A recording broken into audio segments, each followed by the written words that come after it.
ഇപ്പം നടക്കുന്ന ആ ഒരു കോൺട്രവേഴ്സി എന്താണെന്ന് വെച്ച് കഴിഞ്ഞാൽ, അപ്പം അദ്ദേഹം പറഞ്ഞിട്ടുള്ള ചില കാര്യങ്ങളെ സംബന്ധിച്ച് എനിക്ക് എതിർപ്പുണ്ട്. ഇപ്പം പ്രഗ്നൻ്റ് ആയി അത് അബോർട്ട് ചെയ്യണം എന്ന് നിർബന്ധിക്കുന്ന ആ ഒരു സിറ്റുവേഷനെ as a woman, as a person എനിക്കൊരിക്കലും അതിനെ എഗ്രി ചെയ്യാൻ പറ്റില്ല. അതൊരിക്കലും നമുക്ക് എഗ്രി ചെയ്യാൻ പറ്റില്ല. അതർവൈസ് ഒരു പെണ്ണിന് അല്ലെങ്കിൽ ഒരു പെണ്ണിനോട് ഒരാണിന് തോന്നുന്ന ഒരു ലൈംഗിക ആകർഷണം, സെക്ഷൽ അട്രാക്ഷനായിട്ട് ചില ചാറ്റുകളെ നമുക്ക് കണ്ടാൽ മതി. സോ ഒബ്വിയസ്ലി എത്ര പേര് രാഷ്ട്രീയക്കാരല്ലാത്തവരും സാധാരണക്കാരും ഒക്കെ ഓപ്പോസിറ്റ് നിൽക്കുന്ന ഒരാളിനോട് സെക്ഷലി ഒരു അട്രാക്ഷൻ തോന്നുമ്പോൾ യു ആർ സോ പ്രിറ്റി എന്നൊക്കെ ചോദിച്ചേക്കാം. അതിനെ ആ ലാഘവത്തോടുകൂടി കളയുക.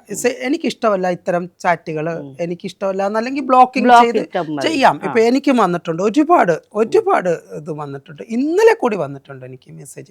ഇപ്പം കൂടി ഞാൻ ഇങ്ങോട്ട് വരുമ്പോൾ എൻ്റെ കാറിലിരുന്നിട്ട് ഞാൻ ഇൻസ്റ്റഗ്രാമിലൊരു മെസ്സേജ്, ഇൻബോക്സിലൊരു മെസ്സേജ് കണ്ടു. കുറേ ലിപ്പിൻ്റെ ഇട്ടിട്ട് യു ആർ സോ പ്രിറ്റി, എനിക്ക് ഒരു ദിവസം മീറ്റ് ചെയ്യണമെന്ന് പറഞ്ഞിട്ട് നമ്മൾ അതിനെ ആ ലാഘവത്തോടു കൂടി കാണുക എന്നുള്ളതാണ്.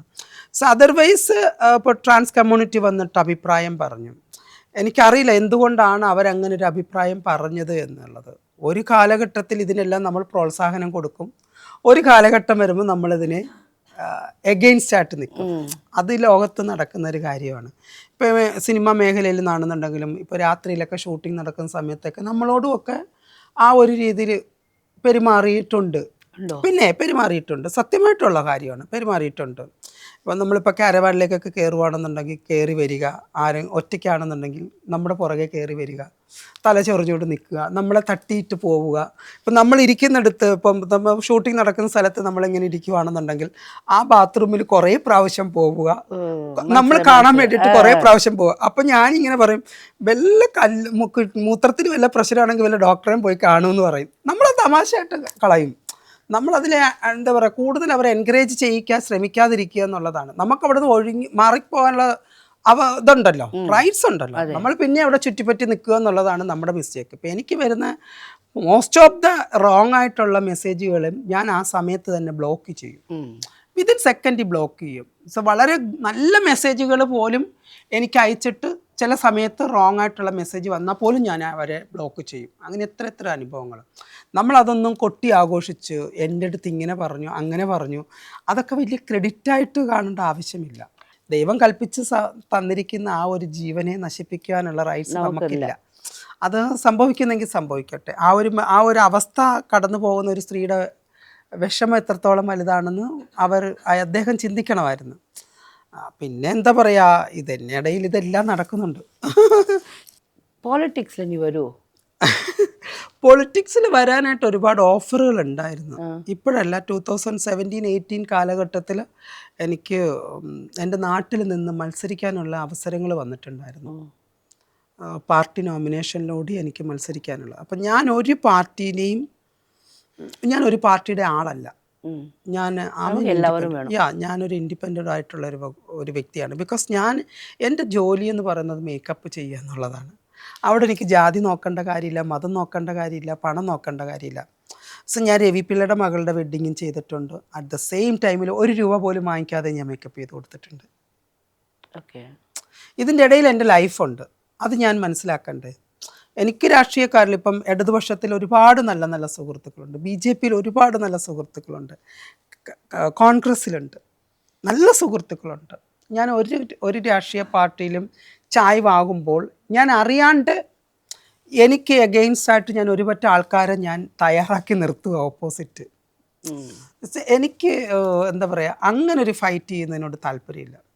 എനിക്കൊരു ഫ്രണ്ട്ലി ആയിട്ട് എല്ലാവരുമായിട്ട് പോകുക എന്നുള്ളതാണ്. ഇപ്പോൾ നിൻ്റെ കമ്മ്യൂണിറ്റി ഉണ്ടല്ലോ, നിൻ്റെ ബാക്കിൽ ഇത്ര പേരുണ്ട്, നീ ഒരു പൊസിഷനിലേക്ക് വന്നാ അവർക്കൊക്കെ നമ്മൾ അതിനകത്തൊരു ആലോചനയൊക്കെ ഉണ്ടാണ്. ഒരു ട്രാൻസ് കമ്മ്യൂണിറ്റി പാർട്ടി രൂപീകരിച്ചാൽ മേ ബി അതൊരു വലിയ പാർട്ടിയായി മാറും. There is not a communist, Congress, BJP, other party. Trans കമ്മ്യൂണിറ്റികളെല്ലാം കൂടി ചേർന്നിട്ടുള്ള ഒരു പാർട്ടി. ആ പാർട്ടി വന്നാൽ ഒരുപക്ഷെ അതൊരു നോട്ടീസബിൾ ആയിരിക്കും. അതിന് ഇവിടെ ആരും തയ്യാറാകുന്നില്ല എന്നുള്ളതാണ്. അവരവർ ഓരോരോ പാർട്ടികളിലേക്ക് കുടിയേറുകയാണ് ചെയ്യുന്നത്. അവിടെ ട്രാൻസ് പാർട്ടി വരികയാണെന്നുണ്ടെങ്കിൽ ഇറ്റ് വിൽ ഗുഡ്. അപ്പോൾ ഈ പൊളിറ്റിക്സ് നിൽക്കുന്നവരെല്ലാവരും നമ്മളെ സപ്പോർട്ട് ചെയ്യാനും നമ്മുടെ കൂടെ നമുക്ക് സപ്പോർട്ടേഴ്സായിട്ട് പുറകിലുണ്ടാകും. അതെ അതെ. മനസ്സിലായില്ലേ? അത് ഉണ്ടാവുന്നില്ല. ട്രാൻസ്ജെൻഡർ പാർട്ടി വരണം. ഓക്കെ, ഇപ്പം നമ്മുടെ കമ്മ്യൂണിറ്റിയിൽ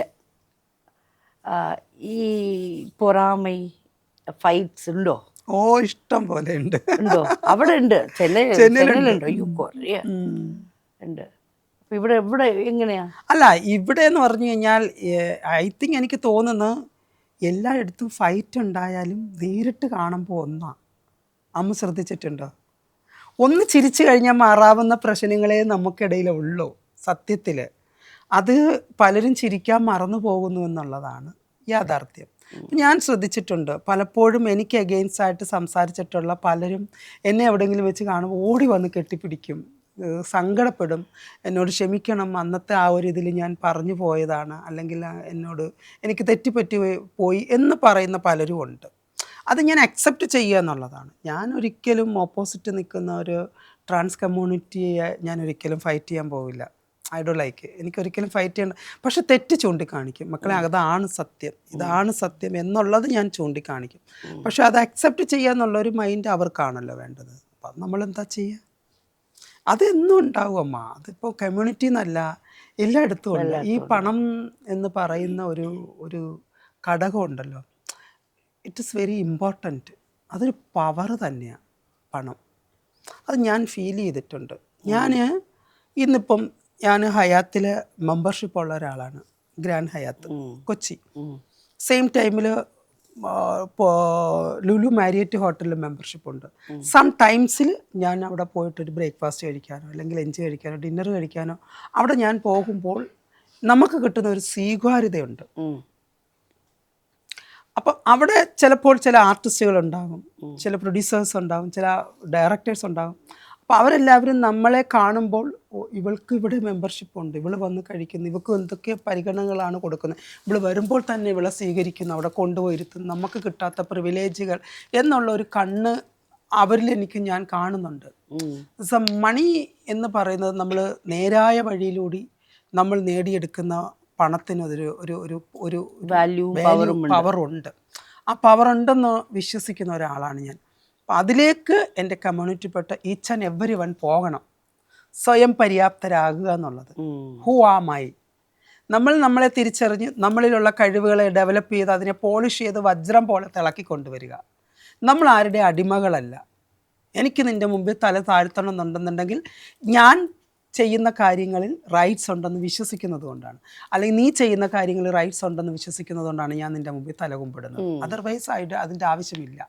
ഇല്ലേ? പ്യുവറായിട്ടുള്ളിടത്ത് വേണം നമ്മൾ തലകുമ്പിടാൻ. പ്യുവർ അല്ലാത്തടത്ത് നമ്മൾ തലകുമ്പിട്ട് കഴിഞ്ഞാൽ നമ്മൾ അടിമകളായി.